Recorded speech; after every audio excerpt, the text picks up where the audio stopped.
And we had a very interesting discussion. The long and short, I'm going to have the chance to speak again, so let me not be too long. The long and short was two things came out of it. And the first was the Accra Compact. And the Accra Compact targeted mainly three things. One, to promote health sovereignty. And the second was how to reform the global health system. And the third was how we can foster sustainable funding for healthcare. And so that was the crux of the Accra Compact. But apart from that, there was also the Accra Reset, which is what you see here. And Accra Reset is broader. President Obasanjo handed the responsibility to me because I'm the champion of African financial institutions, and said that this, in a way, falls within your remit to decide how we're going to restructure the world governance system, especially considering that the old models are going out of date. Multilateralism is coming into an end, and so you must add this to the responsibility. And so we're happy that we have the opportunity on the sidelines of the UN to further the conversations that we started in Accra. And I want to thank all of you who have found time to join us to come and contribute your ideas, to be able to look forward into the future and see what models we can adopt going forward. A lot of responsibility rests on the shoulders of Africa itself. We need a reset in our countries. In Ghana, we have started our reset. And the reset focuses on the fact that we can rechannel resources into areas of priority. And I'll give just one example. I'll say it later in my speech. We have a national health insurance levy, and the levy funds the National Health Insurance Scheme. And more than 18 million Ghanaians have National Health Insurance card that allow them access to free healthcare at the point of service. They pay a little annual premium. Now, the government before capped this fund, all statutory funds actually. And so if monies coming into the statutory funds exceeded a certain level, the excess went into the consolidated fund. And the consolidated fund is used for all kinds of things: consumption, goods and services, salaries and wages, and all that. And so one of the first things we did, noticing the shortage of funding for healthcare, was to just uncap the fund. And when we uncapped the fund, it resulted in additional revenue into the National Health Insurance Scheme of 350 billion Ghana cedis. No, 3.5 billion Ghana cedis, which in dollars, let's put it in US dollars, will come to about $300 million. You can imagine what $300 million can do. And so immediately from $300 million, we're able to cover the USAID gap in funding, so that the programs that we were funding through USAID could continue.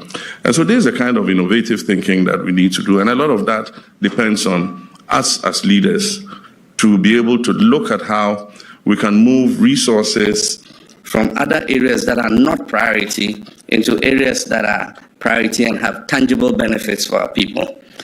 Like I said, I still have an opportunity to speak. I'll leave it here. Adam, thank you very much. And I hope Baba Olusegun Obasanjo arrives anytime soon. Thank you.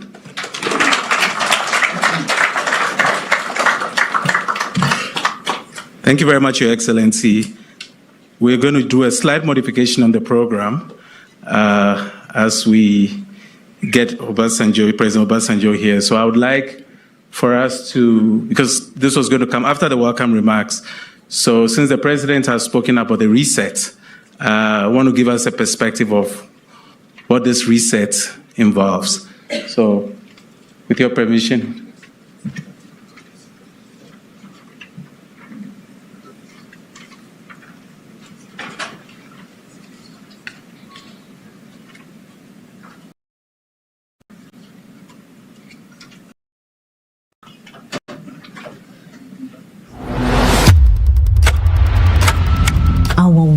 is in peril. Climate shocks, pandemics, debt pressures, and moral panic are testing every society. The global order is fraying, and with it, the model of international development we relied on. For decades, we set targets and talked about sustainability. From the MDGs to the SDGs, we've aimed high, yet progress fell short. It's time to find our rhythm, rebuild trust, and move from promises to practice. From Accra to New York, a coalition of leaders, thinkers, and doers are reorganizing the foundations of development. This reset begins with global health. 3 shifts: the mindset shift, the focus shift, and the reality shift. Health is not a cost center, it is a multiplier, an engine for prosperity, agency, and resilience. When health systems are designed as strategic assets, every dollar circulates, strengthening workforces, catalyzing industries, expanding trade, and building true sovereignty. That is why leaders meeting in Accra called for a reset of development itself, with health as the anchor. In New York, we carry that spirit forward. The Accra Reset drives 3 pivots relentlessly. From endless targets to workable business models, from forced consensus to enlightened mutual interest, and from low-trust stalemates to co-creation and joint investments. Leadership matters. The Reimaging Club of Accra will set the pace. A presidential council and a global college of advisors convened as an eminent panel to craft a blueprint beyond 2030.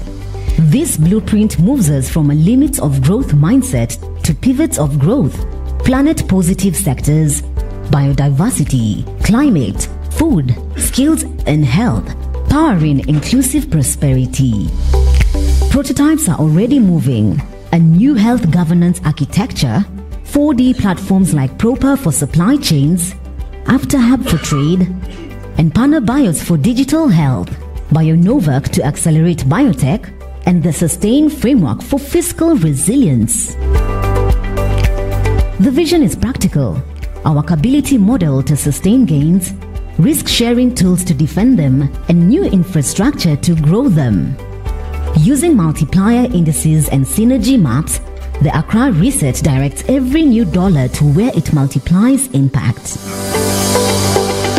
Friends, we're not talking about wish lists, we're talking about delivery under stress. About mobilizing billions and channeling them to the pivots of growth.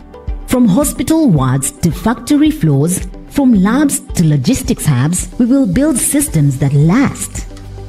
Today, at the United Nations General Assembly, the Accra Reset launches a coalition of the willing, starting with health and reaching across development. Here is what those shifts mean in practice. Mindset. See health not as a bill to be paid, but as a platform that powers everything else. Focus. Move from counting activities to unlocking outcomes, jobs, learning, dignity. Reality. Trade vague pledges for bankable models with clear incentives and shared risk. Picture this: a district hospital linked to manufacturers through smarter procurement, community health workers with digital tools, trade corridors moving essential supplies faster and cheaper.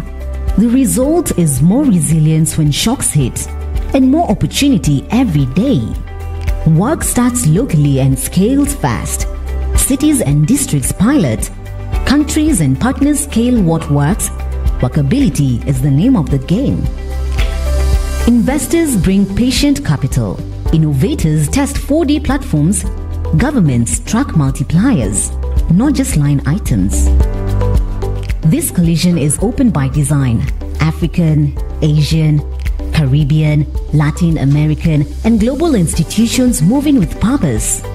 We honor what came before and build what must come next. The task is immense, but the opportunity is greater. Join us to reimagine development for a turbulent world. Join us to build the Club of Accra. Join us as we turn health into a multiplier of prosperity, equity, and hope, resetting development itself along the way.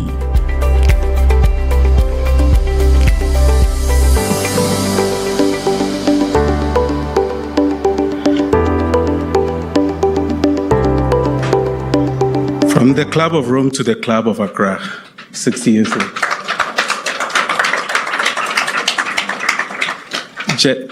I do have the singular honor of inviting the Director General of WTO, who just came in time to deliver her remarks. Should we go ahead and play the video instead? Since you're here. Okay. She had given us a video just in case she was going to be late, but since we have her in person, we might as well. Thank you so much. I think my video may be better than me at this stage. Excellencies, but I just came from an event with the Premier of China where he made an announcement about their willingness to reform at WTO by renouncing access to special and differential treatment. I know it's very geeky, but what it means is that China is really saying it's not going to be struggling with the other developing countries to have access to special treatment at the WTO. And this had been a big bone of contention for our reform, and they just announced that. So I'm a little breathless. So forgive me. But Excellencies, President Mahama, President Olusegun Obasanjo, I don't know if he's here, co-conveners of the Accra Reset, I see many dignitaries, heads of state, Excellencies. It's an honor to be here in such illustrious company to address new and long-standing challenges to development, including health security for people around the world. And I kind of feel that my brother, Dr. Tedros, should be the one up here talking, but let me start. I want to start by congratulating the co-conveners for this great initiative. It's exciting. We all know that global health financing is under enormous pressure. Development assistance for health this year will be 14 to 29% lower than 2024, according to the OECD, returning it to levels last seen in the mid-2000s. Given ODA's importance in some countries' health systems, one might think that the case for a reset is simply because the money is no longer there. But in reality, it goes well beyond that. The fact is that domestic health financing was always too important to be outsourced to outsiders. Mobilizing domestic resources has always been critical. During my tenure as finance minister in President Obasanjo's administration, we treated aid as below the line in budgeting balance, with health expenditures coming from our own resources. At the same time, there are some global public goods like pandemic preparedness, routine vaccination, basic research that the whole world should be financing.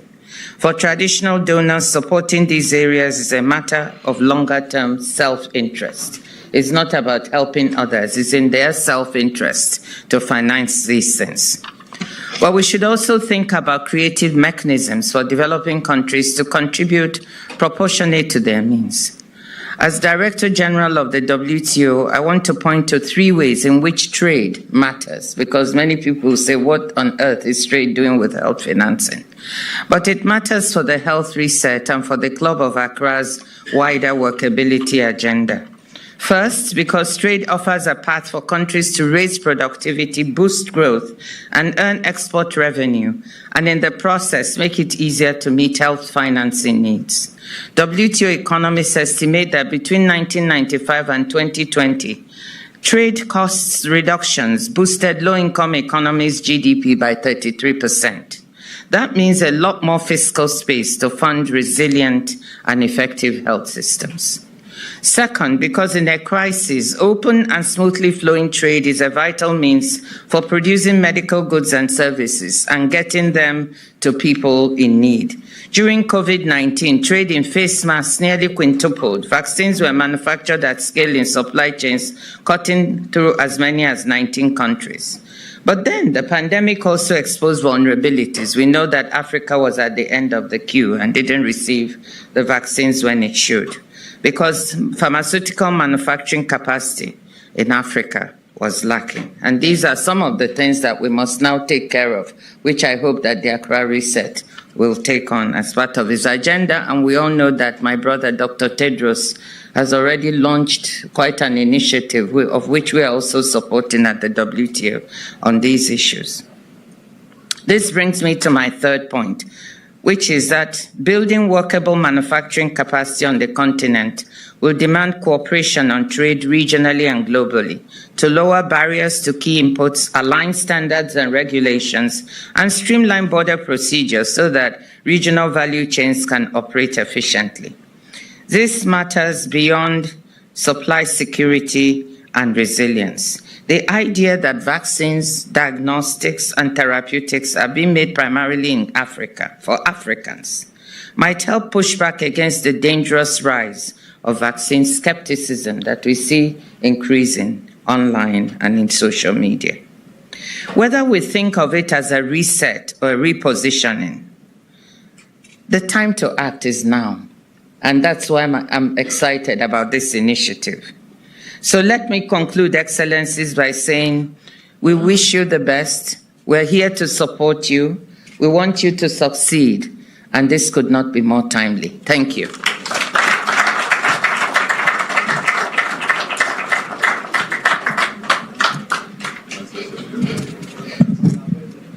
So now that the case has been made for the need for a reset, I'd like to invite a distinguished panel to let us unpack a little bit about what this reset would look like. And so I'd like to call El-Haj C, who was originally scheduled to give remarks about Accra, but since our president has done that job very well, I'd like to invite you on the panel. I'd like to invite His Excellency Dr. Tedros as well. Dr. Tedros representing the Global Multilateral, yourself, academia, and then Mia Motley, who is still on the way, the president of Barbados, is not yet here. I would like to invite, I believe we have it's Dr. Tedros, yes, El-Haj C, yes, onto the panel, please.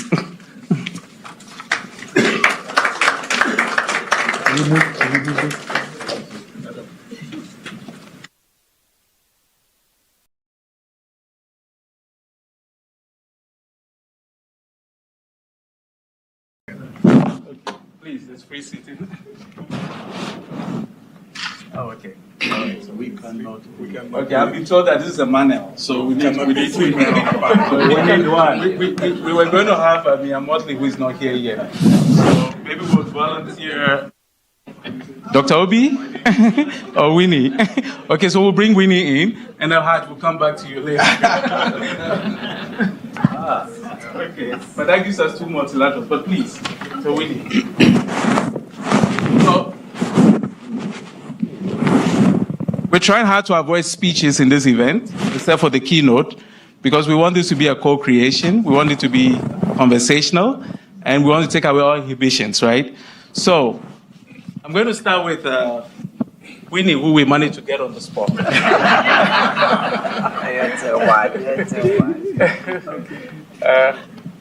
Given that she's a very prolific speaker. So Winnie, you've heard that the case has been made for a reset. Is it microphone? Yeah. Microphone in the back, excuse me. Right over here. There you go. Okay. So the case has been made for why we need a reset. And given where you sit at UNAIDS, you have a helicopter view of what has happened before and all the things that we cannot carry post-2030. Can you paint a picture of us as to what is on your mind with regards to what post-20 could look like and what we should be doing? Thank you for putting me on the spot. I want to say first, Excellencies, distinguished gentlemen and ladies here, it's an honor to be here. I start by congratulating President Mahama on the Accra reset. And the case is made, as you've said. And I mean, how can it be that we were there during COVID, strangled by debt, paying back debt, and not paying for our people's health? And that today 2 out of 3 countries are paying more, several times more, to debt repayments than to the health of our people. The system isn't working for us. So I think of 3 areas, 3 lessons from the HIV response, 30 years of global solidarity fighting this disease that has no cure, no vaccine. I can think of 3 things that we need to carry forward in that reset that would be important lessons to take forward. The scaffolding is coming down. My sister Ngozi has said it. The ODA that was anchoring the global health architecture is going away very fast. So we must put something back as fast. But that must be strong and enduring into the future. Here are 3 things. 1, at the height of the AIDS pandemic, people came together. There was antiretrovirals saving lives in the north, but 12 million Africans died waiting for the price to come down. Out of that came some solution, a solution of tiered pricing that enables today someone in Ouagadougou to have the same pills to stay alive as someone in New York. That system of tiered pricing, of making generics, is there. But it isn't guaranteed for every new innovation which comes. We need to move it into the future, making sure that whenever there's a new innovation, it is rewarded in such a way that we can multiply it and give it to everybody so that people don't die when a life-saving medicine is there. So that's 1. We know how to do it. It's not a perfect system, but we can take it into the future. The second is that we took services, prevention, treatment, diagnostics out of hospitals into communities. That's part of the success of HIV. That today millions of people around the world in their communities deliver services to themselves in dignity. Putting communities at the center of a new global health architecture is critical for success. So much can come out of clinics and be in people's hands, and you can save lives. That's the second thing. The third one is that in HIV, having no vaccine and no cure, to succeed, we had to address the social determinants of health. And that's why we use a multi-sectoral approach to fight AIDS. It can't be a pill is not a bullet, but you have to remove the social barriers. And that has underpinned the success. So going into the future again, we must move away from a curative approach to a preventive approach that brings all sectors of government together to give people health. Those are the 3 I think we must take forward.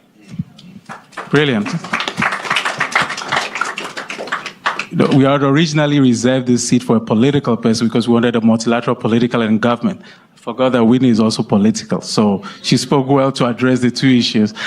Since you mentioned global governance, and it's clear that you cannot have a global system working when a local system is not working, because the global system is an amalgamation of the local governance systems that are working.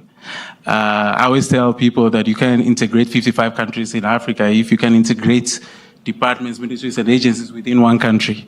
So, Minister, Ghana clearly is one of the pace setters in leading this discussion or thought leadership around governance of a reimagined global architecture. What kind of what does reset mean to you in practice in Ghana, especially in the back of this defunding that has happened? Thank you. Thank you very much, Edem. This is how we see reset in Ghana. Reset means domestic resource mobilization. Reset means doing the right investment in the sector. That investment must respond to the needs of the people. Reset means sustainability. And reset does not mean isolation.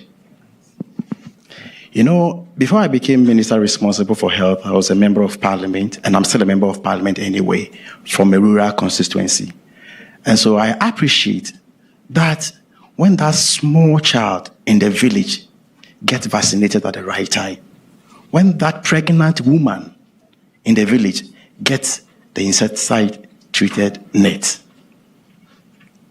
See, in Ghana, we have the highest political will when it comes to research because it's being led by the president himself.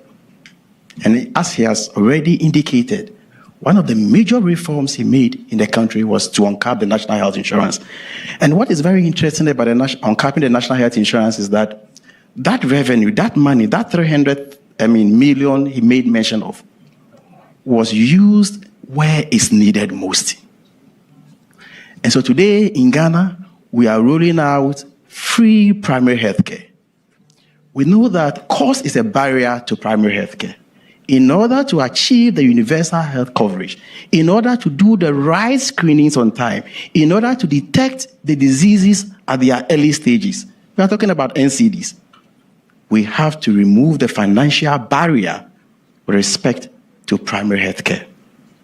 Another very interesting thing that is happening in Ghana is that we are supporting specialist care, specialist level care. And you hear funds like Ghana Medical Trust Fund, popularly known as Mahama Cares, named after our president. And this is dedicated towards the funding of specialist care. You know, and so these are major reforms that we are undertaking in Ghana. And the most interesting aspect, whether the national health insurance or the Mahama Cares, these are domestic mobilization of resources. And therefore, we have absolute control and nobody dictates for us how to spend the money. And you see that we are using the money for the right purpose. His Excellency, the Presidency, is determined to make Ghana a pharmaceutical hub. And in fact, to even make it a hub for the production of vaccines. We learned through the bitter way during the COVID pandemic. We want to avoid a situation where a country will determine when we get vaccines in Ghana. So this is what the reset means. But you see, in all this, it makes sense to the Kenyan in Kisimu, the Togolese in Lome, the Ghanaian in Wa, when that person has quality health care, finito, irrespective of the person's location, irrespective of the person's status in society, irrespective of how much the person earns. And we must do the right investment for the right dividend. And I think that along the process, we may need partnership, but that partnership must make sense. That partnership must not come with prescriptions. I thank you for the opportunity. Thank you. Thank you so much. So in the spirit of partnership, Dr. Tedros, it's clear that the world's youngest population now cannot depend on loans and grants to sustain the kind of innovation aspirations they have. So we have to forge partnerships. At WHO that you lead, and health has been the most dependent on global aid. What's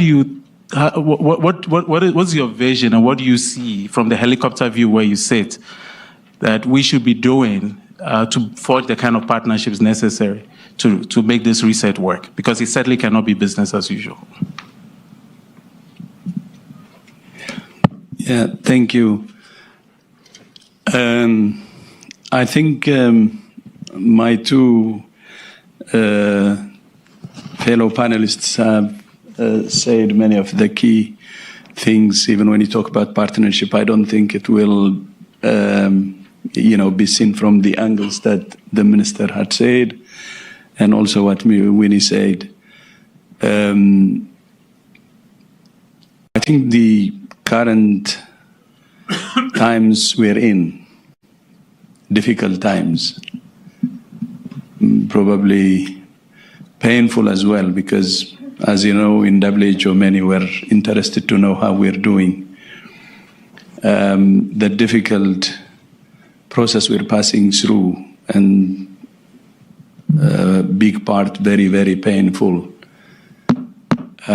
Because when I say painful, we're sending off our colleagues who have been working very hard under serious stress during COVID, and now they don't deserve this.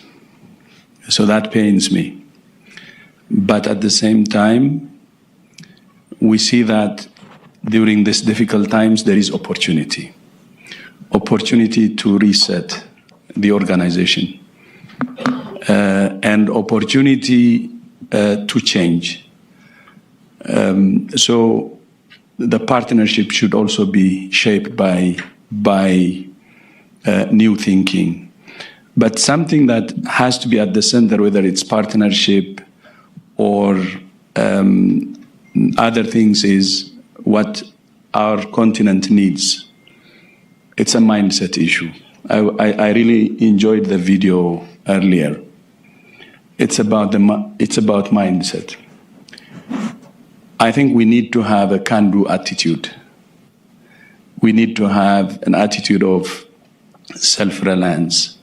To be honest, it's time to reflect.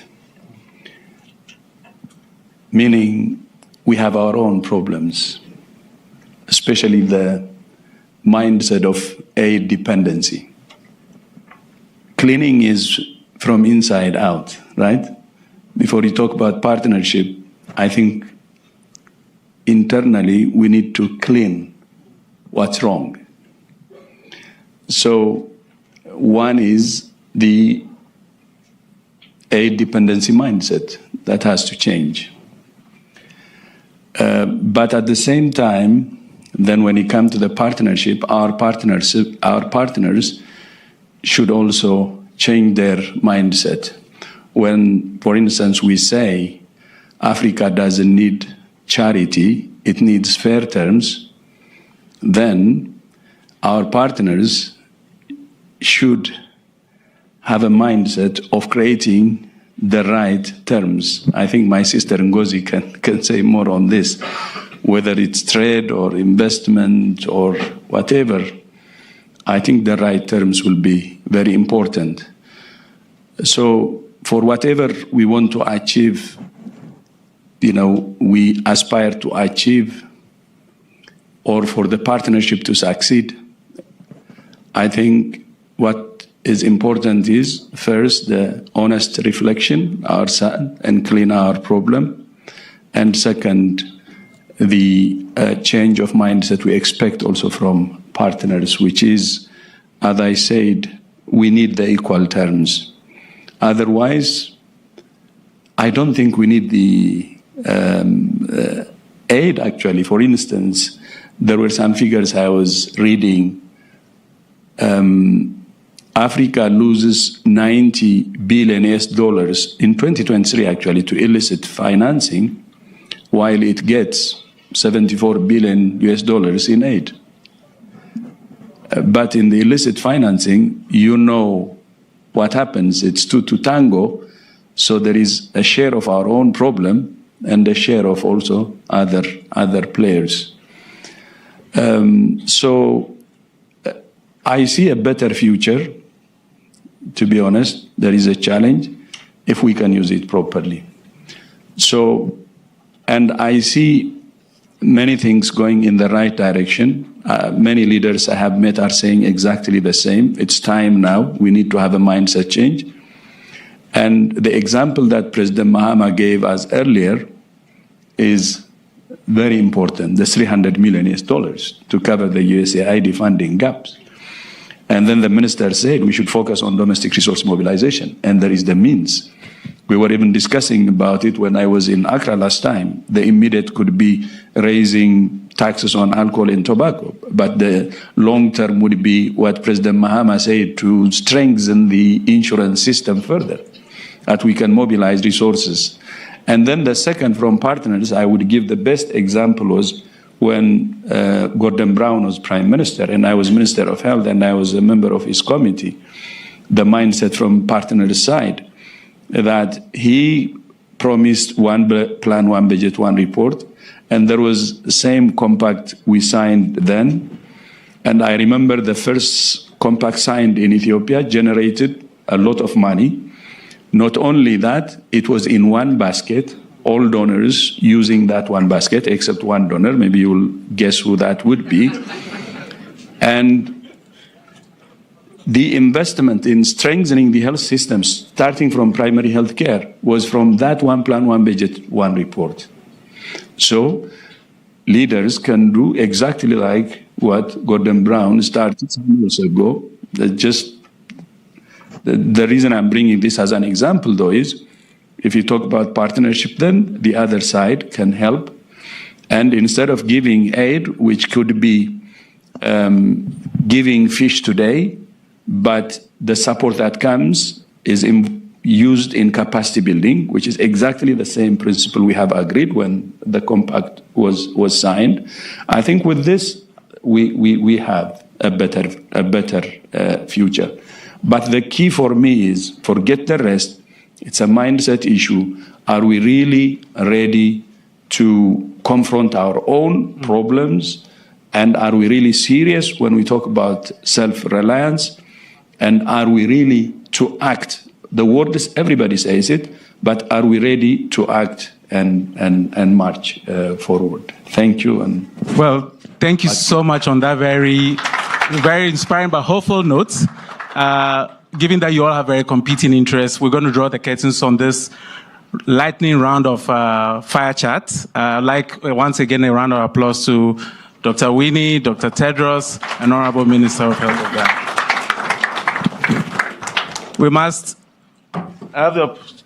We do have President Obasanjo in our midst now, so we can bring our podium back. And we'll proceed now into the solidarity messages ahead of the keynote. I must also acknowledge that this partnership is a co-creation partnership. So we have foreign ministers of Brazil, India that have joined virtually. We have Prime Minister of Barbados is not here yet, or is she? We do have Kenya, who is represented. The President of Kenya is represented by the Minister, the CS of Health, Botswana. And as you see on the logos, there are quite a number of countries that have already joined this research agenda. And of course, with a motley number of collection of private sector leaders, because we are saying that this new development model can no longer be driven by philanthropy and handouts. It has to be driven by business models. And so we do have CEOs of companies that are here that we'll be introducing as we go along. And I'm happy to see Ike from Access Bank, among others. We had CD from ADB here earlier. So now I'd like to invite Baba, who we affectionately call Baba. Baba, you missed the first part, but President Mahama was gracious enough to welcome us on your behalf. And so we'd like to invite you now to give a few remarks. And I think because Dr. Tedros mentioned the compact and the interesting work that some of the, yourself, Gordon Brown and Tangozi played, because we all used to remember the times of debt relief. And I recall you saying yesterday that, how did we arrive at the point where 25 years ago, we had debt forgiving, we struck oil in most of our countries, we developed the capital markets, and then 25 years later, we are back up in hand again. So clearly, we were not able to sustain the gains that have been made. So Baba, I would like to invite you to lead a round of solidarity messages by telling us why, at your very young age, you are still very hopeful that there is chance for us post-2030.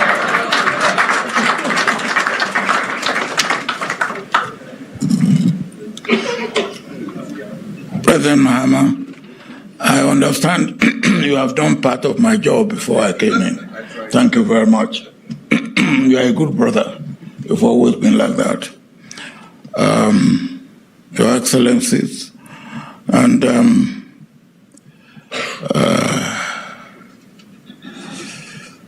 distinguished ladies and gentlemen, friends, brothers and sisters. Let me first of all apologize for coming late.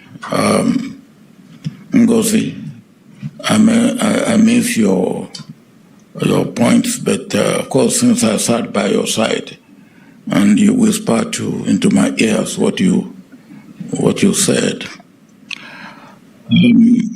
let me begin by thanking President Mahama for his decision in convening this research, and to salute the African Union, the Rockefeller Foundation, Afro Champions, Georgetown University, and all partners who have made this gathering possible.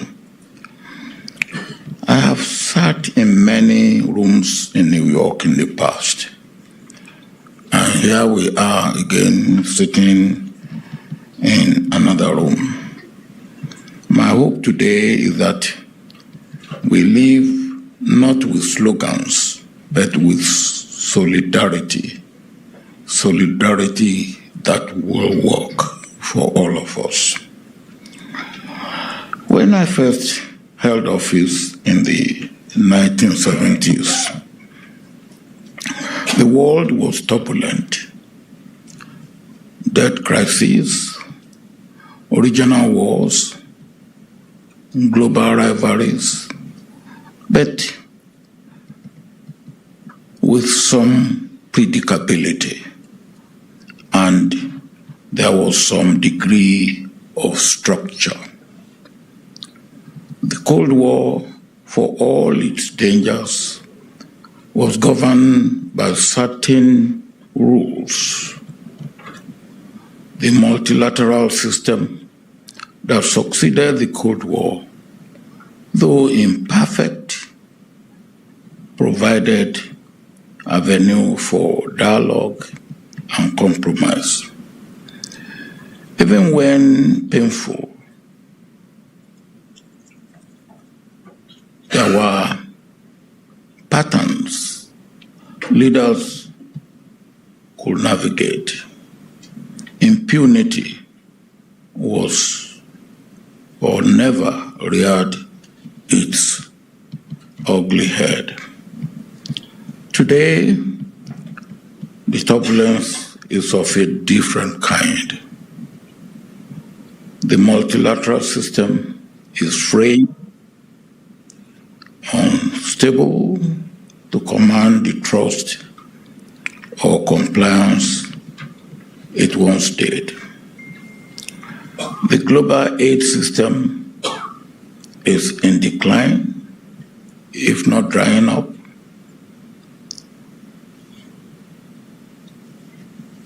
Stretched, thin, and losing credibility.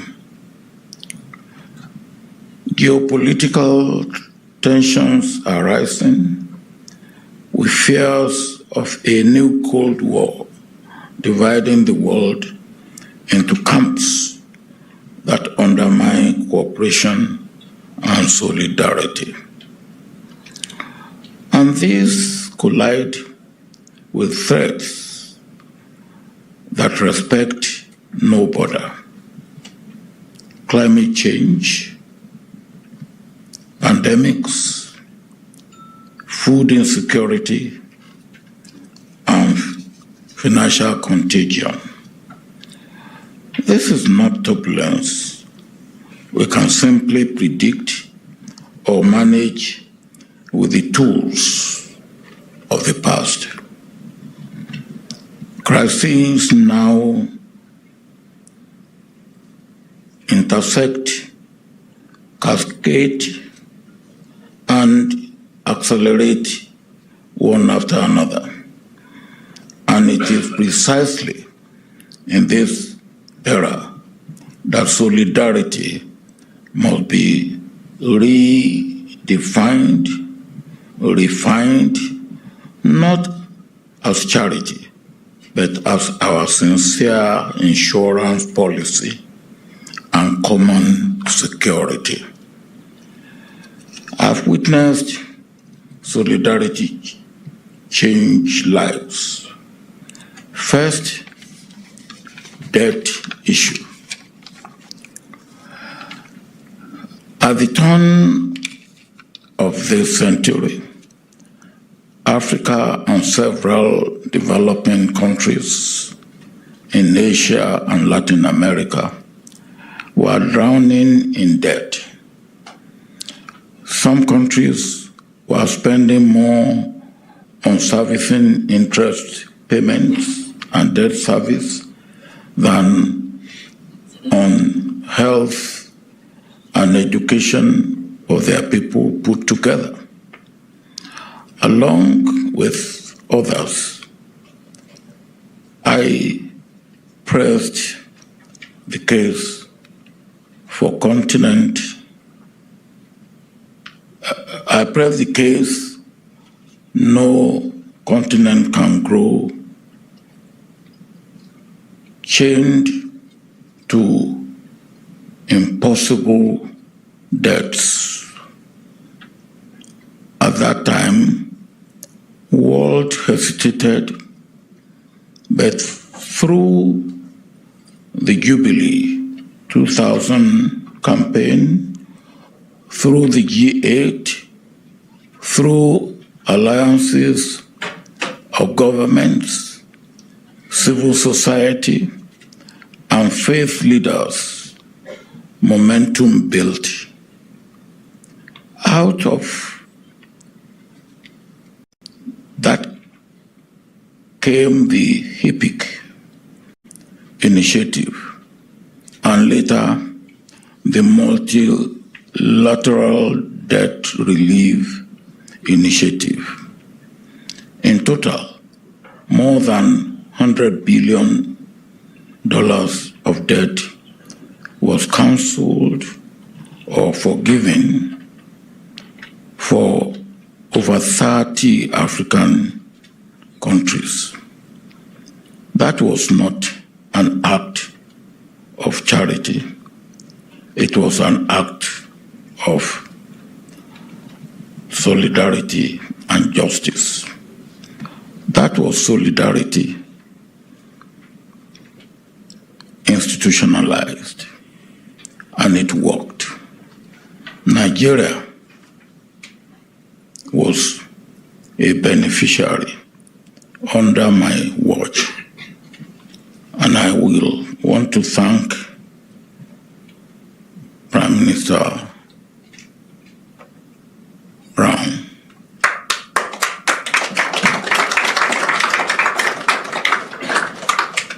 And my indefatigable Minister of Finance, Ngozi Okonjo-Iweala, who worked tirelessly together for Nigeria to benefit as much as we did. Second, the fight against HIV/AIDS. In the late 1990s and early 2000, HIV/AIDS was a devastating threat. There were forecasts of whole economies hollowed out by disease. We pressed the world to act, and I called a summit in Nigeria. Out of that summit came out, from that summit came out the Global Fund. There's very interesting aspect of the Global Fund that I should tell. When Kofi Annan came to the summit, he suggested the Global Fund. I looked at the pulse of Nigeria and I put down $10 million for the Global Fund. President Clinton attended, but he couldn't do much until he left office. When President Bush came, he invited me, and with $200 million, he launched the Global Fund at the Rose Garden in the White House. On my way from America, I went through Europe. And leaders in Europe asked me where I was coming from. And I said, America. What did I go there to do? I said, we went to launch the Global Fund for HIV/AIDS. They said, by how much was it launched? By the President of America. I said, by $200 million. They said, go back and tell him that he forgot 1 0 behind it. I did not come back, but that launching raised over $50 billion and saved millions of lives. And that was solidarity.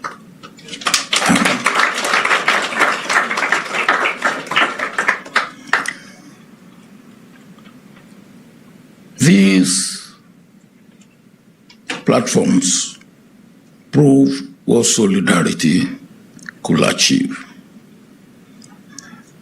Maybe I should also add the issue of Ebola. Ebola in 3 West African countries: Liberia, Sierra Leone, and Equatorial Guinea. And we've never had anything like this. I visited the 3 countries, and President Nkrumah told me that, look, we love to respect our dead.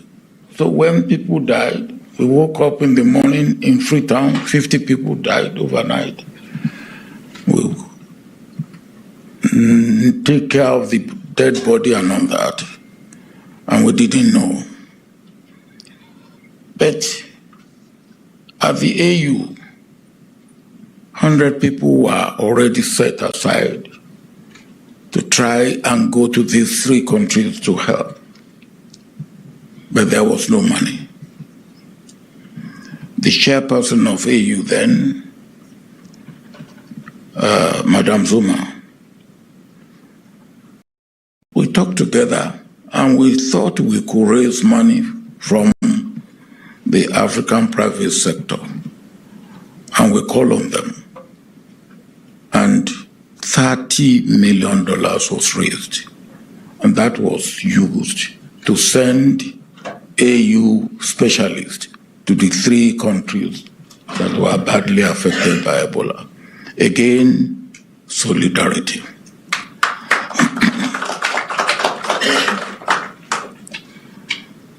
The lesson is clear. Solidarity is strongest when it is embedded in institutions and mechanisms that endure beyond moods and political cycles. This is why the Accra reset matters, because it calls for a new operating logic. As we heard from the panel, we have to think out of the box. And in fact, act out of the box, not just thinking out of the box.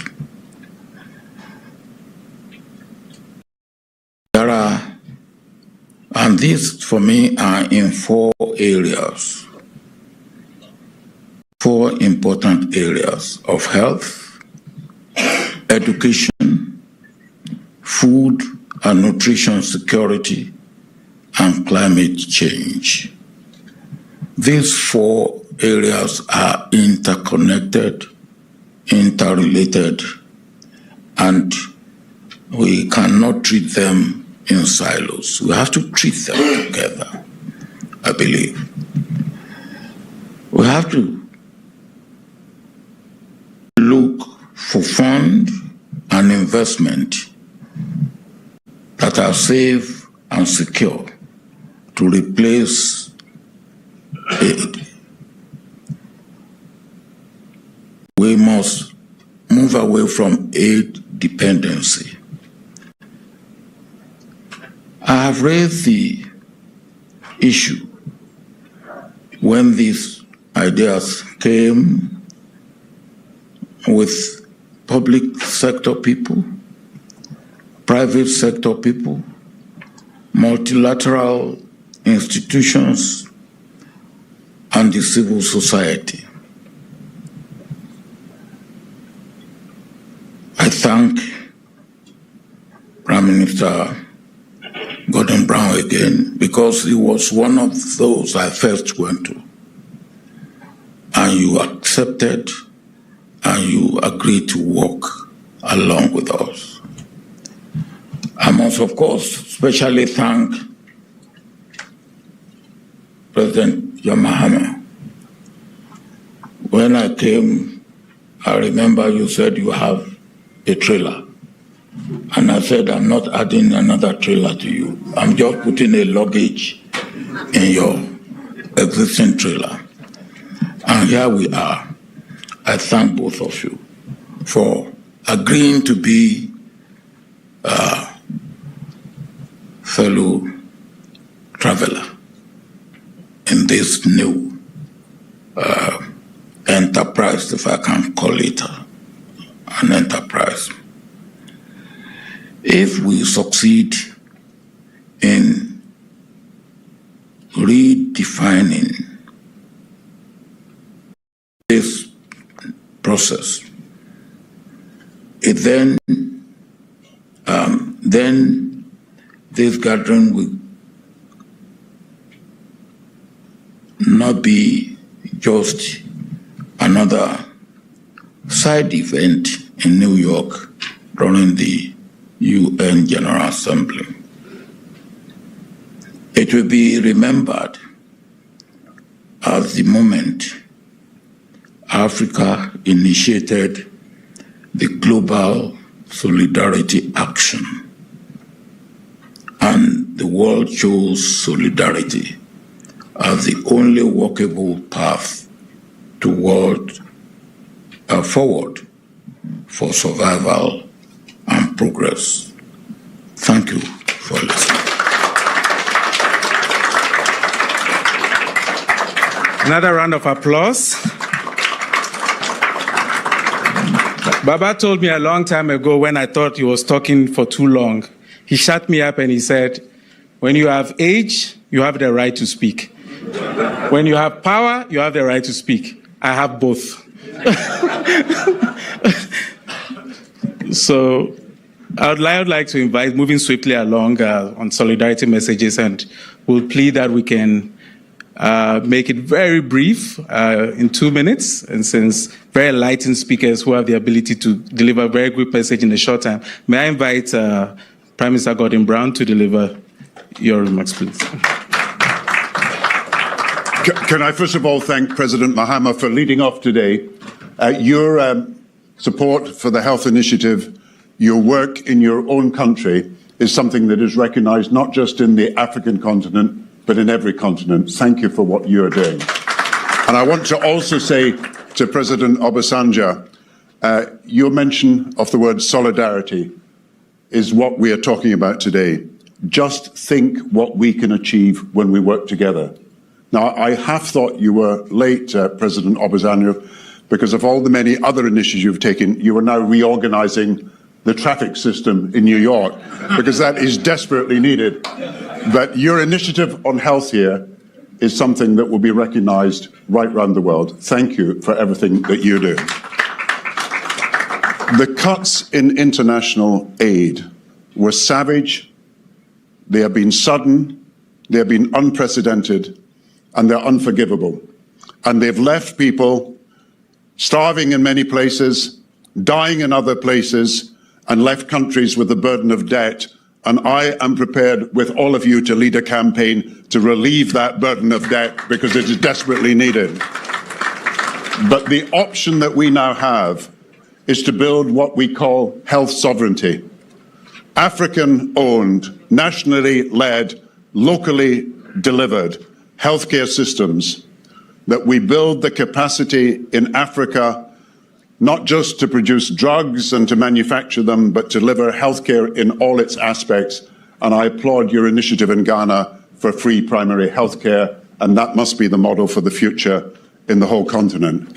So I want to congratulate all those who've been involved in this, all those who've been part of the original Accra Compact, Mark Dybel, who has done so much here from Rockefeller, all those who are here today. You know, there are many important meetings taking place in New York today, but this is indeed one of the most important, because what you are setting forth is a plan for the future that can transform healthcare in Africa.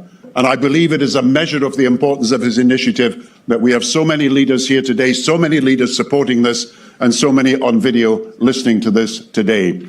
I welcome everything you've done. Just think what we can achieve when we work together. Thank you.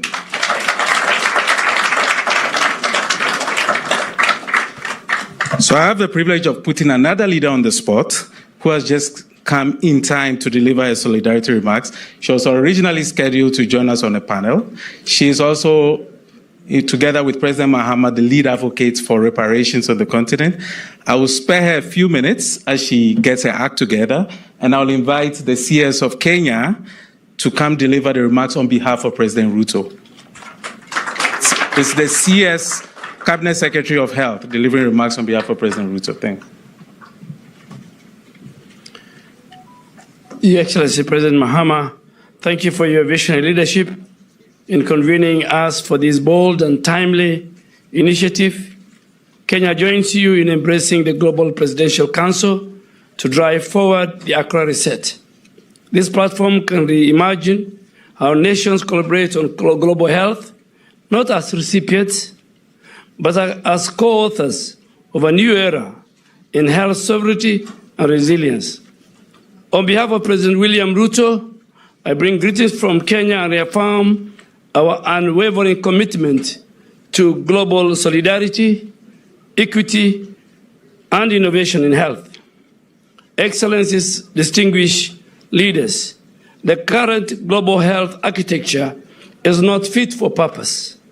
COVID-19 exposed and magnified inequities. Africa waited, Africa watched, Africa was left behind. This must never happen again. From that injustice came the determination.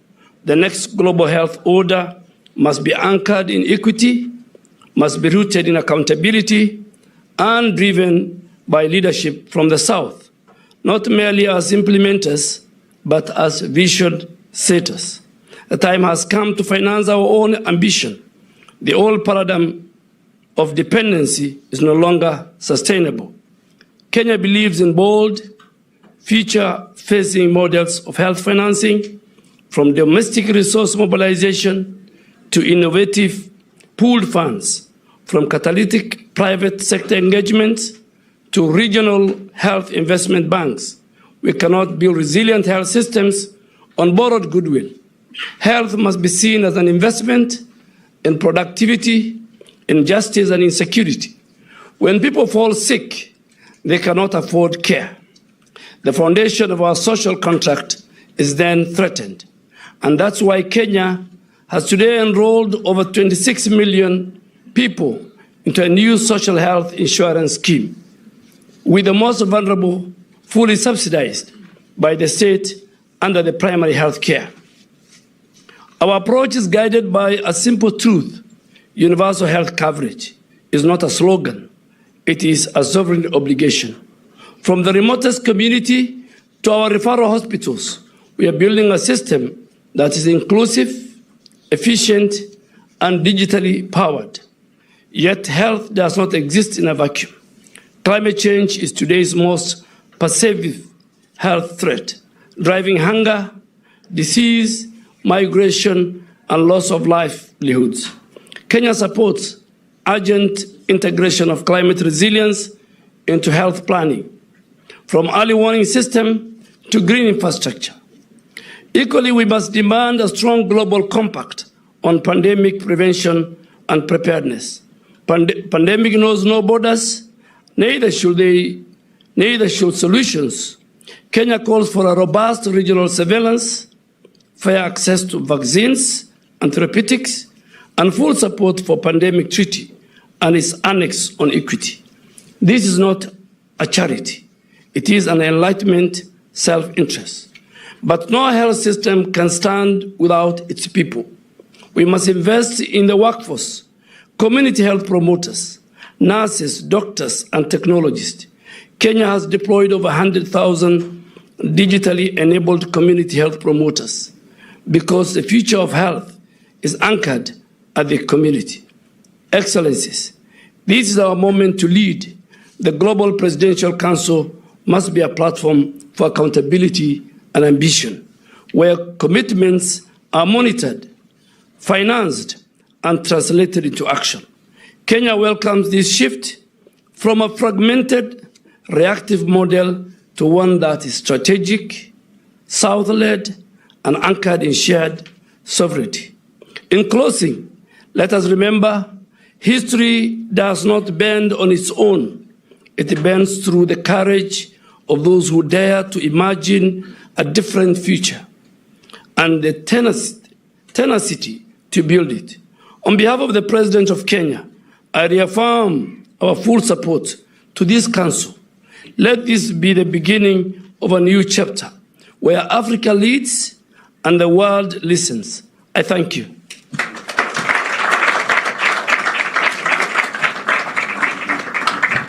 We have messages from Brazil, Indonesia, but since we have Caribbean in person, would invite Her Excellency Mia Motley to leave a very, very brief remarks. Thank you.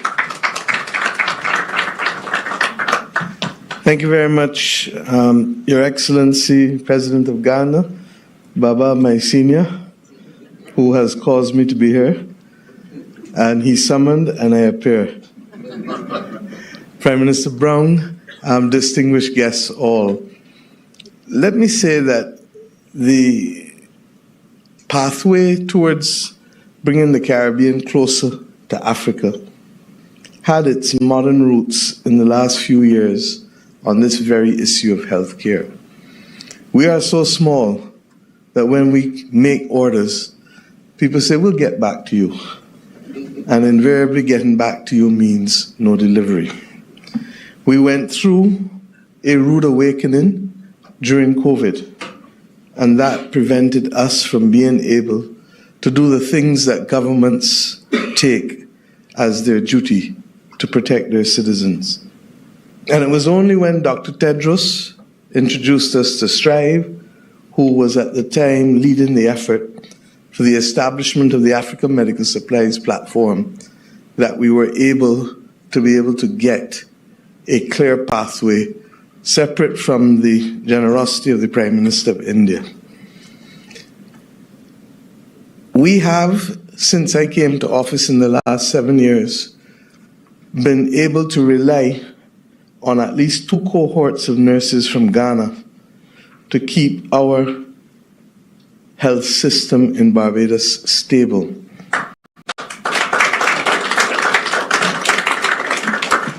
And for the last few years, I've also been leading the One Health Global Initiative, which is intended to enhance awareness with respect to antimicrobial resistance, which is a big fancy set of words for basically working out how we're going to fight infections and whether the antibiotics and the medication that we're using is effective in fighting medication because it is now responsible for the third largest number of deaths globally. And last year at the UN, we agreed to the political declaration, which at the very least should see a reduction in deaths by at least 10% by the year 2030.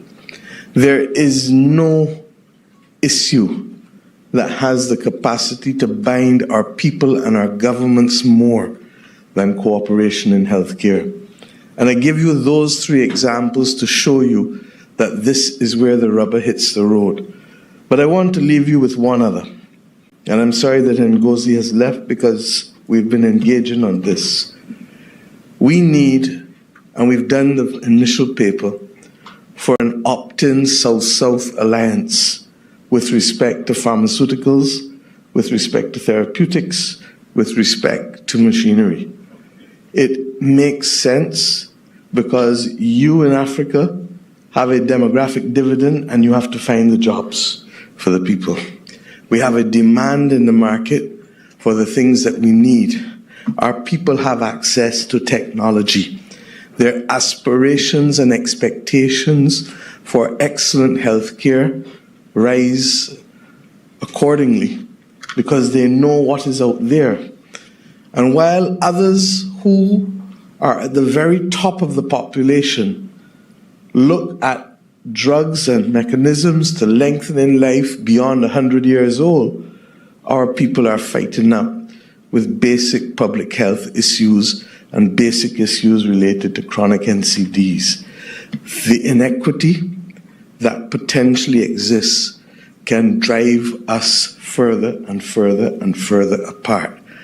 I make the case for us to align our policies and to align also the reliance on each other to fill the deficits, whether the deficits are skills related, whether the deficits relate to the need for enhanced market opportunities to make pharmaceutical companies or other medical supply companies viable. Whatever it is, we need to use the technology that was used to bring us together when the world faced this modern pandemic to be able to survive. We used it, we came together, and the technology and the policy alignment and the financing arrangements, that's how Afreximbank eventually came to the Caribbean. That is why it now has its one office outside of Africa in Barbados, all because of cooperation in healthcare. So I urge us, and I thank Ghana and Baba for you all ensuring that this is not a flash in the pan, but that the secure foundations necessary to ensure that the SDGs that will require not just us to improve healthcare, but to improve opportunities to fight against poverty. Because if our citizens are not healthy, they're not in a position to fight poverty. And therefore, I commend you. And on behalf of Barbados and whatever influence I have in CARICOM, I say to you, we will walk in lockstep with you because this is what we were elected to do, to make a difference to our people. Thank you. Mr. President, I believe you have a hard stop at some point, but given that there's such an outpour of solidarity messaging requests, but also there are very amazing people in this room that are so assuming that some of them have been hiding. I thought I should use just 1 minute to acknowledge some of them who are doing amazing work and who hopefully we might be able to persuade to join your College of Advisors. So I see Dr. Senait Fiseha, who is hiding behind you. She's the head of global programs for Buffett Foundation, doing extremely amazing work in sexual and reproductive health inequities. I do recall seeing Peter Sands. Is he still here? Peter, do you want to stand? We'll send a mic to you and say a few words. Well, let's start with Senait. Thank you, Excellency. It's fantastic to be here. I'm sorry I missed the Accra meeting, but it's just so extraordinary to see our continent taking leadership. I sound like a broken record because prior to the recent events of turn of events in global development, I have been calling and pleading and begging the development landscape. I see Bruce right across, and he and I have spent a lot of times during ANGA saying this needs to change. Africa cannot just continue to beg. So to see this paradigm, I know we're being forced to deal with this, but I think out of this is going to be born a time where we not only say the mantra going around continental leadership, Africa first, but actually our leaders' action will actually meet their words, and there will be accountability, and there's no shortage of talent in the continent, but it's opportunity that we lack. So hearing from Mia, the work we've done through HEDPAC, bringing Africa and the Caribbean together, I really do see an incredible bright future and possibility, and stand in solidarity to absolutely support this initiative. Thank you. 1 minute, and then this Gavi still here, Dr. Nishta? Okay, thank you, and my thanks to His Excellency for convening us. The Global Fund has been privileged to be a partner to Africa in the fight to improve health for the last 23 years. For most countries in the continent, we are the largest multilateral provider of external funding for health, and we're extraordinarily proud of the work we've done together to reduce mortality, to save lives, to strengthen health systems. As His Excellency President Obasanjo said, the Global Fund is a very powerful demonstration of solidarity in action. The imperative to accelerate progress towards fully nationally led, nationally owned systems for health, no longer reliant on external support, is absolutely clear. But this is a journey, it's not a switch. Too abrupt a transition will derail progress, will leave people behind, will cost lives. We see our role as the Global Fund as being a trusted partner on this journey, an enabler, a supporter, but ultimately a friend that knows when to get out of the way. To play this role, I wouldn't be doing my job if I didn't remind you that we too need resources. We are in the process of our 8th replenishment. His Excellency President Ramaphosa and Prime Minister Starmer are co-hosting this replenishment, which will culminate on the 21st of November on the eve of the G20 summit. It's important to note, replenishing the Global Fund is not about perpetuating the old model. It's providing a bridge to the new. It's a rung on the reset. So we applaud the reset. We're committed to playing our part in making it happen. Thank you. And Accra Reset will send you a check for free advertising. We'd like to invite, on behalf of ministers, Mr. Pate, and then Gavi, and then now we will invite the president. What we've decided to do now is we'll no longer have a part 2. We'll unpack that in another configuration. We'll just focus on the solidarity remarks that speak by the president. Mr. President, you also have your constituency here. The Alliance of African Multilateral Financial Institutions are here. So we might be able to, they are willing to make pledges about resources. There's a Confederation of India Industries also, their president is here, and they all want to support this global initiative and commit resources in pledges. So, Pate, we're going to just take 1 minute. You can look at the clock, and when it goes on 1 minute... It'll be 30 seconds. Your Excellency, Mr. President, John Mahama, Baba, President Obasanjo, Prime Minister Motley, Prime Minister Gordon Brown, other excellencies and honorable ministers. I think for us as ministers from the African continent, but also from countries that are friends of Africa across the Caribbean, Latin America, Asia, all over the world, I think this is welcome. This leadership demonstrated by President Mahama and all our heads of state is really wonderful. And for us, we take our marching orders. The work starts at home. We work in solidarity. We work hand in hand. We work to deliver with the resources that are available. And we thank Prime Minister Gordon Brown on the debt issue, because that relieves at least some of the fiscal challenges that many of our countries are facing. For us ministers and all our executives, we'll just take it forward. The private sector is also here. Let's join in. I think this leadership is amazing. It's transformational, and we thank you, our leaders, and we'll just move on and get it done. Thank you. Nados, can you stand so everybody can see you? We have Nados also in the house. We're not going to give her the mic, otherwise she would. So Nados is the Chief Executive of Outer NEPAD. Nados, thanks for coming. And so now I'll move to Gavi, Dr. Nishta.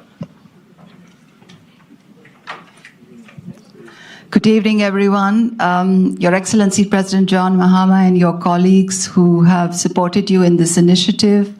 I just want to say that at Gavi, we are extremely supportive of the Accra Reset initiative because this is very opportune, it's needed, it's timely. We are at a moment in the history of international development where we risk a disorderly collapse of what has been structured over the last several decades.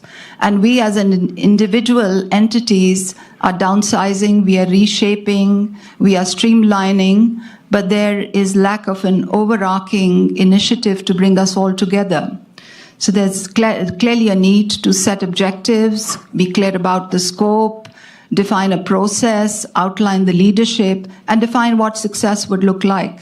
Because this is an unprecedented opportunity, not only to do away with duplication, fragmentation, mission creeps, and overlaps, unnecessary overlaps at the global level. It is also an opportunity to truly create a global health system, not global health institutions, but truly a global health system and an ecosystem which will support national priorities, which will stand behind national plans, and that will truly deliver for disadvantaged populations on the ground. So we want to thank you for bringing us all together. And at Gavi, we want to commend you for this effort. And I just want to reiterate that we're very supportive of it.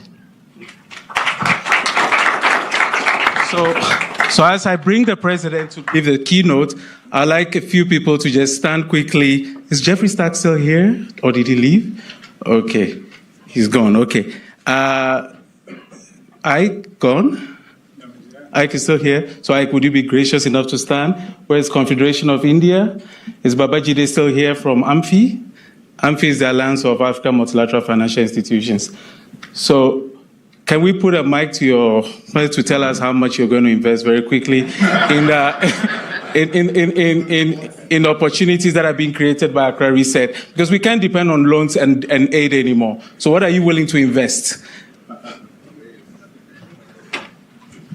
Your Excellencies, particularly our co-conveners, President Mahama and past President Obasanjo. The spirit and soul of humanity is solidarity.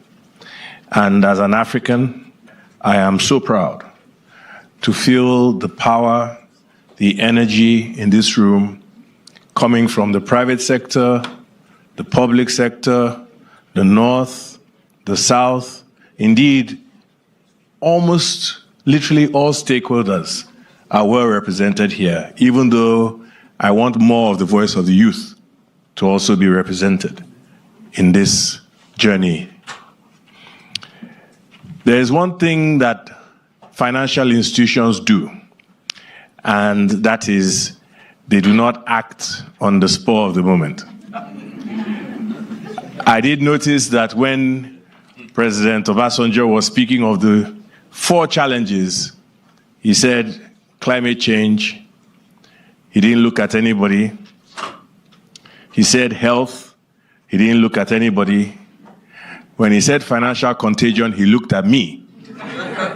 And so, with my risk manager's hat on, I will beg to have the opportunity to consult, of course, with those I must consult with, my board, and so on, before I make a pledge. But more importantly, I do take on the responsibility of being your flag bearer and voice in the financial community, because we shall not be coming alone. Thank you for putting me on the spot, but it's actually an honor and privilege. And certainly, we will be one of the very serious pledges. God bless. May I now finally bring His Excellency, allow you to help me present to you as I introduce His Excellency, the President of the Republic of Ghana, the African Union Champion for Financial Institutions, to deliver what will be a keynote remarks, but also the closing remarks. And after that, I'll invite my brother Victor to give some remarks, and then we'll have a photo opportunity as well. Thank you, Your Excellency.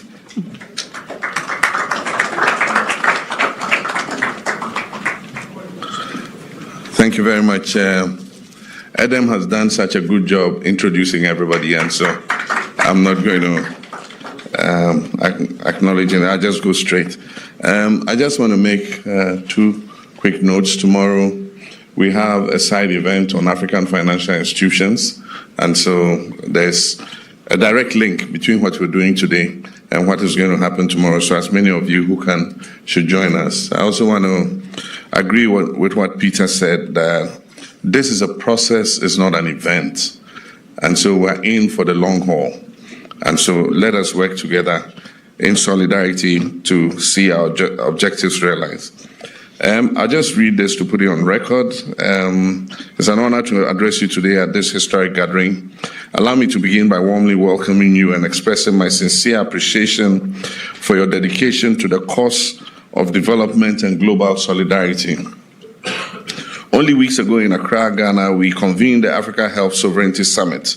Leaders from across Africa and the wider world, including Presidents Obasanjo and Ellen Johnson-Sirleaf, the Global Director for the World Health Organization, Tedros, representatives of the African Union, development finance institutions, ministers, business leaders, and civil society joined us to chart a new course. I want to extend my heartfelt gratitude to all who found time to come to Accra and who lent their voices and vision and who helped us launch what is now becoming a global agenda. As African Union Champion for African Financial Institutions, I carry a mandate to help shape the future of our continent's financial architecture. As a continent's advocate for reparations, I am also deeply aware of the failings of the world's moral order. That responsibility is also why I'm passionate about the Accra Reset. For I know that without new governance, business and financing models for development, there can be no sustainable path for health, no resilience for our economies, and no workable future for global solidarity. That summit produced a resounding consensus. The health crisis we face is not only a crisis of disease, vaccines, and hospitals, but also a crisis of social and economic inequality. It is a symptom of a deeper malaise in the global development architecture itself. The collapse of the legacy aid system, punishing debt burdens in the global south, and fragmented supply chains are not isolated problems. The evidence that the very logic of global development as we have known it is no longer fit for purpose. From Accra, a message went out to the world. If we are to heal our health systems, we must first reset development itself. Excellencies, we meet here in New York at a time of increasing global uncertainty. Humanity has made progress once unimaginable. In 1990, 36% of the world lived in extreme poverty. By 2019, that figure had fallen to 8%. Global life expectancy has risen by nearly a decade in just one generation. Maternal mortality has declined by a third since the year 2000. In global health, since 2000 alone, more than 50 million lives have been saved through expanded access to vaccines, HIV treatment, and malaria prevention. The Global Fund and Gavi, born out of a new development consensus 2 decades ago, have provided life-saving tools to billions of the world's population. This progress deserves recognition. It reminds us of what becomes possible when global solidarity rises to meet global challenges. And yet, even as we celebrate these gains, the cracks in the global order are growing deeper. The question that agitates our mind is, how do we sustain these gains in the face of current global shifts? The COVID-19 pandemic erased 2 decades of poverty reduction in less than 2 years. Climate change has driven nearly 735 million people back into chronic hunger. Almost one in 10 of the world's population is facing chronic hunger. Developing countries now spend more on servicing external death than they do on healthcare and education combined. Africa's external debt stock alone exceeds $1 trillion in 2023, with debt service consuming nearly 1/5 of government revenues in many African countries. The MDGs and SDGs have been the lodestar of global ambition. The MDGs lifted over 1 billion people out of poverty. The SDGs galvanized unprecedented cooperation. However, the UN's own 2023 report indicates that fewer than half of the 169 SDG targets are on track. In health, in inequality, and in fiscal resilience, the situation is particularly dire. The temptation will be to prepare another catalog of partnership global targeting. ODA is declining, and there's reportedly an overall 40% reduction in worldwide humanitarian assistance. We need to strategize. The world needs a reset, a re-engineering of the very logic of development itself. And this is the vision of the Accra Reset, to rebuild global development around sovereignty, workability, and shared value. To make it possible to co-invest, co-design, and co-create for shared priorities. Health, long the most aid-dependent sector, is our proof of concept.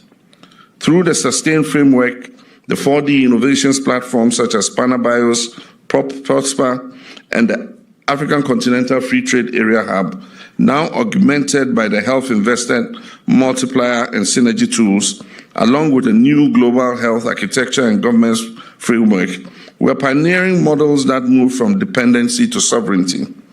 Already more than $1 billion in reset-compatible pledges from African development finance institutions and private banks have been aligned with a new approach through the pooled pledge and deal rooms arrangements.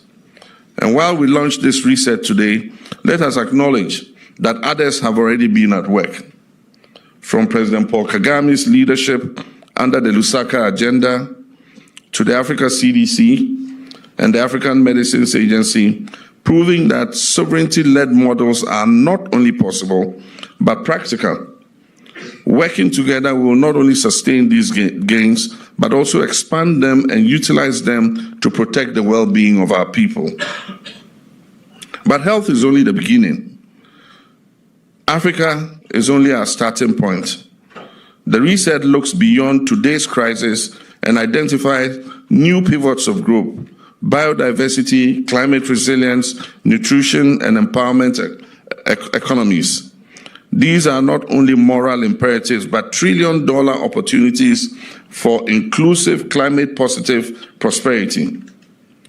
The IMF estimates that emerging markets and developing economies will require $2.5 trillion annually in climate finance by 2030.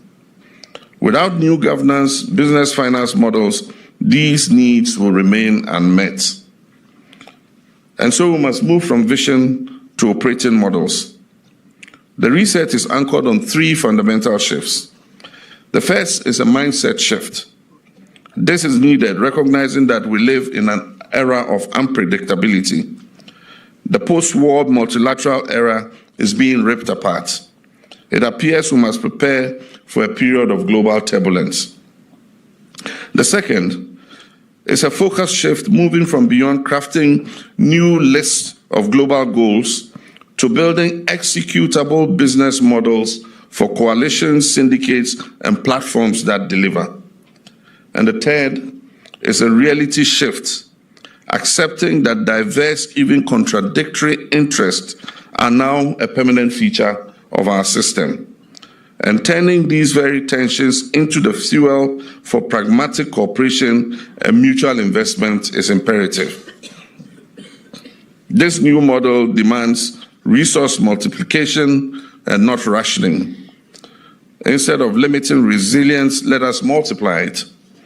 Instead of setting new spending targets, let us measure the additional value that health, climate resilience, and food security can contribute to the global economy.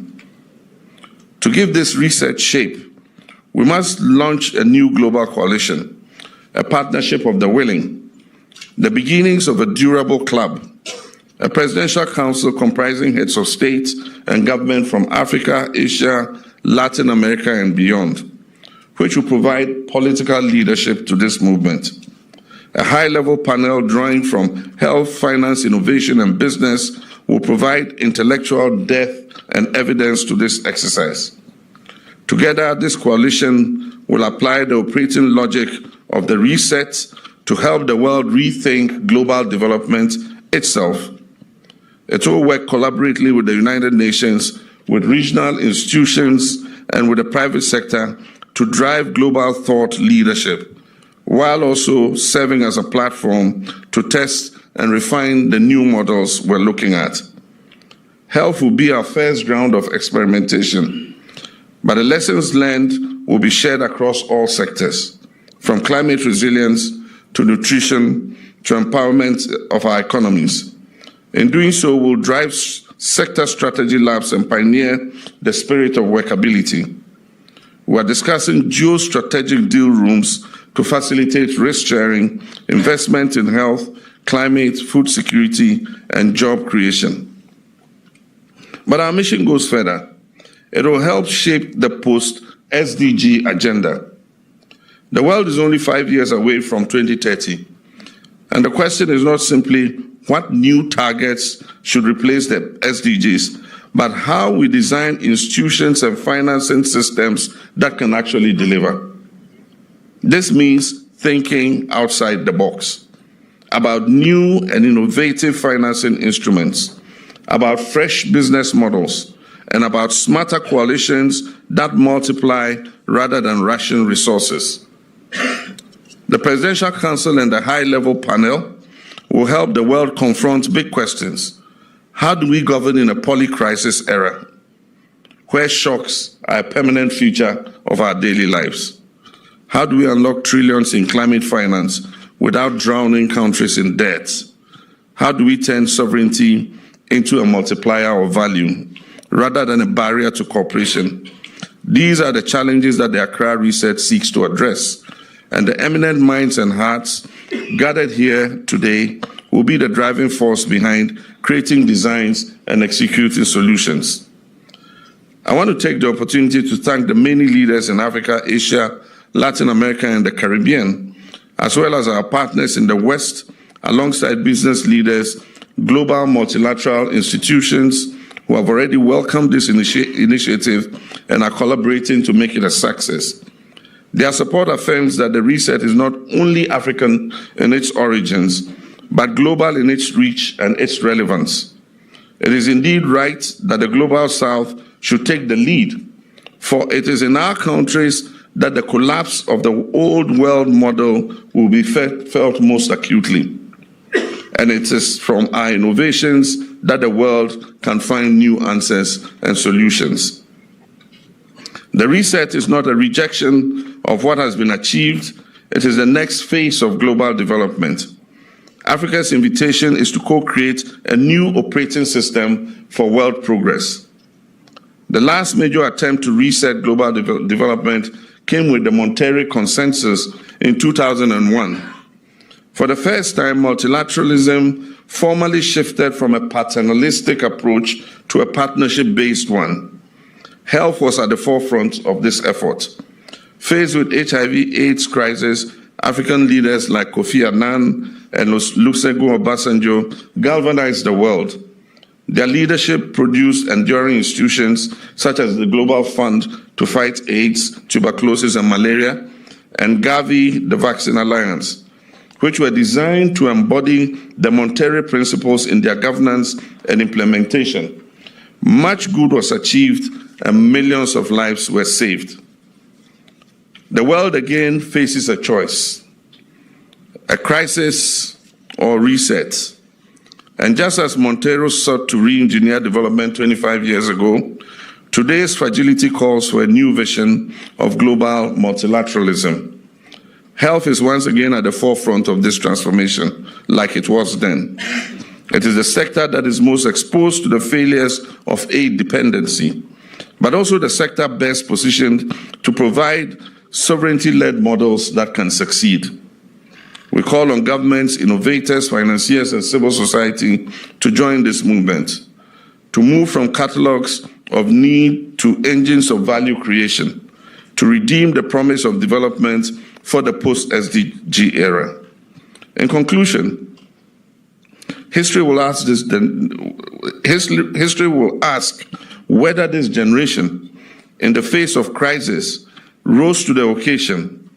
And I believe that we can summon the same courage that people like Kofi Annan and Olusegun Obasanjo and other world leaders mastered when they mobilized the world against HIV and AIDS. And so let us channel that same spirit today, not only for health, but for financing and strategizing development itself in a fractured but yet still interdependent world. Let this be a positive turning point where we rise as partners and take our destiny into our own hands for the present and future generations of the world. I thank you.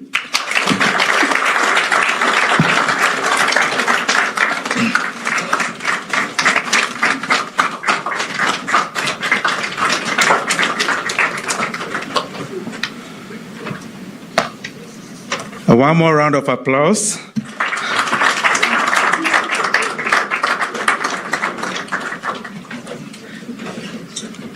I guess we don't need any more things to say. There's nothing else to be said. We have our marching orders. And so I'd like to invite my brother Victor to sort of give us the next steps.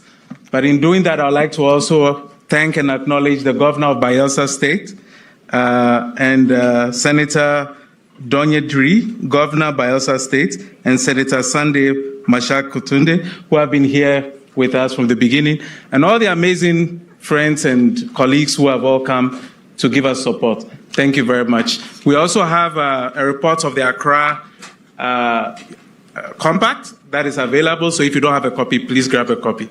Thank you very much, Ebere. Thank you very much, Adam. Your Excellency, President Mahama, Excellencies, ladies and gentlemen, my task is very simple. As Adam said, a lot has been said already, so I will not belabor the point. Just wanted to say that it's an honor to close this gathering with deep appreciation for your reflections, your thoughts, and your commitments. Only weeks ago in Accra, leaders from across Africa and the world joined to affirm sovereignty as the foundation of health and development. Today in New York, we have carried that message forward. Our task is now very clear. The Accra Reset challenges us to do three things. Number one, to sustain the gains by rooting reforms in national systems and accountable budgets. Number two, to defend the gains by reshaping global governance so Africa and the Global South help design, not just receive, solutions. And number three, to grow the gains through innovation and evidence-based solutions that multiply impact. Your Excellency, today you've also spoken about and launched the Presidential Council and the high-level panel, new platforms to transform vision into delivery, ensuring leadership, accountability, and shared responsibility. Excellencies, the reset is not just another declaration. It is Africa's invitation to co-create a workable system for global solidarity. Its credibility will be measured not by promises, but by proof in financing, in governance, and in the lives of our people. Let us leave this room determined to build a future that is sovereign, workable, and accountable. I want us to reflect on a few things that His Excellency the President said, and some quotes from Accra as we bring this to a close. Your Excellency, you talked about the 3 bits of the revolution: the mindset shift, the focus shift, and the reality shift. I also wanted to remind us of 3 quotes that came out of Accra. And I'll quote El Haj C, who in Accra said that too many promises have been made, too many promises have been broken. Let us not break any more promises. I want to quote my brother, Ahmed, you know I would come to you, Ogwell. He said, what went on in Accra must not stay in Accra. And I want to say, what has gone on in New York must not stay in New York. And finally, I think Dr. Tedros also said something very profound in Accra. He said, the difference between crisis and opportunity is leadership. Your Excellency, you've shown remarkable leadership. And we hope that this will not be the end. This will be the marching orders for us to do something even greater for our countries and for the world. Thank you all very much.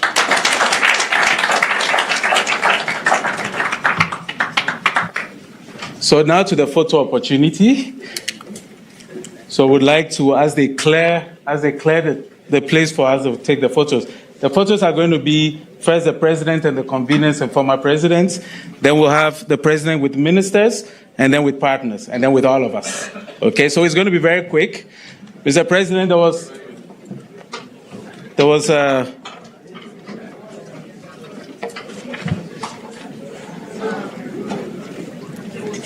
Come with me. As we are getting the place organized, Shusita, Mr. President, I was told that we were, yeah. Are we ready? Yeah. So, another Prof, do you want to call?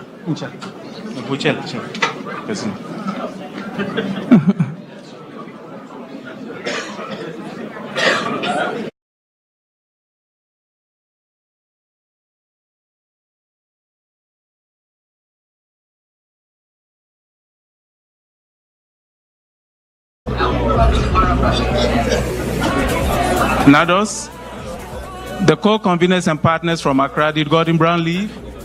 Okay. All right. Okay, Naveen? Yeah. Mark? Okay. Peter Sands, yes. Global Fund was a partner in Accra as well. Okay. And Mr. Gavi? Magda? Yes, John? Yes. No. You are. Thank you very much.